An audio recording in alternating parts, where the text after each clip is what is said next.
তার জানা ছিল না সেদিন 15ই শাবান। কিভাবে ভারত বাংলাদেশ পাকিস্তানের আলেম ওলামা জেনে নিয়েছে সেদিন 15ই শাবান। তাই তারা কলকারখানা, অফিস আদালত, কোর্ট কাচারি, শিক্ষা প্রতিষ্ঠান সবকিছু বন্ধ করে রাতে গোসল করে আতর গোলাপ মেখে দিনে রোজা থাকে। তার নাম 15ই শাবান, যেটা রাসূলের জানা ছিল না। ধর্ম এত পাগল নয়, ধর্ম একজনের কথা দিয়ে চলে, যার নাম মুহাম্মদ সাল্লাল্লাহু আলাইহি ওয়াসাল্লাম। পৃথিবীর কোন মানুষের 5 পয়সা দাম নাই। উমর রাদিয়াল্লাহু তাআলা আনহু যত বড় ঈমানের অধিকারী হোক না কেন, তার কথা ধর্মে চলবে না। যে ধর্মে 1 গিলাস পানি পান করলে 5টা বিধান লাগে, সে ধর্ম মানুষের কথা দিয়ে চলতে পারে না। 1 গিলাস পানি, অবাক ধর্ম। 1 গিলাস পানি পান করলে 5টা বিধান লাগে, ডান হাতে ধরতে হয়। যদি চায়ের স্টলে দেখানো বাম হাতে চা খাচ্ছে, তার মানে ও শয়তান। আল্লাহ রাসূল বলছেন যে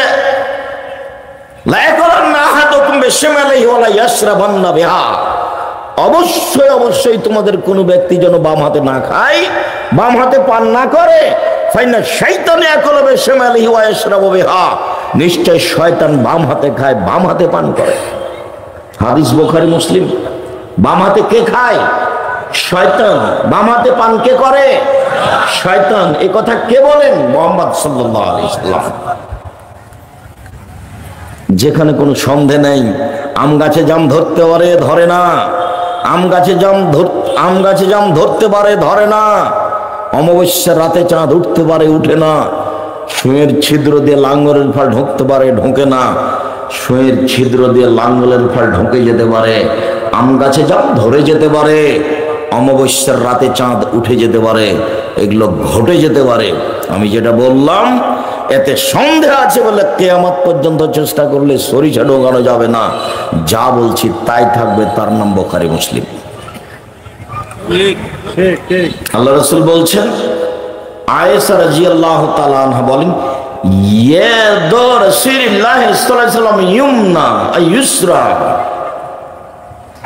ইয়াদুল ইউমনা লিল আকলি ওয়াশ শুরবে আত-তুহুরি। রাসূলের ডান হাত খান ছিল খাওয়া পান করার ভালো কাজের জন্য, আর বাম হাত খান ছিল লিল বাউলি, পেশাব পায়খানার জন্য, লিল কাজারি, খারাপের জন্য। যে লোকটা এখনই বাম হাতে চা খাচ্ছে, ওই লোকটার স্যান্ডেলের উপর একটা ময়লা লেগে গেছে, এখন আর ও ডান হাতে ধরবে না, বাম হাতে ধরে এটা সরাবে। এটুকু হিতাহিত গান আছে। ওইটুকু ওই হাতে এখনই বাম হাতে চা খেল, মানে শয়তান। জি, ডান হাতে ধরতে হবে, বসে পান করতে হবে, 3 শ্বাসে পান করতে হবে, পান শেষে আলহামদুলিল্লাহ বলতে। 1 গ্লাস পানি পান করতে 5টা বিধান লাগে, যার নাম ইসলাম। আর এটা নীতি আছে। বিছানা আমার, বাড়ি আমার, আমি আমার স্ত্রী সুন্দর করে বিছানা সাজিয়েছে, কিন্তু আমি আমার ইচ্ছে মতো শুইতে পারবো না। কেন? আমি মুসলিম, আমার একটা নীতি আছে। ডান কাতে আমাকে শুইতে হবে দোয়া পড়ে। জুতা আমার, টাকা আমার, আমি নিজে জুতা কিনেছি টাকা দিয়ে, কিন্তু আমি ইচ্ছা মতো পায়ে দিতে পাবো না। ডান পায়েরটা আগে দিতে হবে। জুতা আমার, আমি নিজে কিনেছি, কিন্তু ইচ্ছা মতো খুলতে পাবো না। বাম পায়েরটা আগে খুলতে হবে। প্লেট আমার, খাদ্য আমার, বউ আমার, সবকিছু আমাকে সাজিয়ে দিয়েছে, আমি নিজের ইচ্ছা মতো খেতে পাবো না, আমাকে বিসমিল্লাহ বলে শুরু করতে হবে। আমি কারাগারে আছি। আল্লাহ রাসূল বলছেন, মুমিন কারাগারে আছে।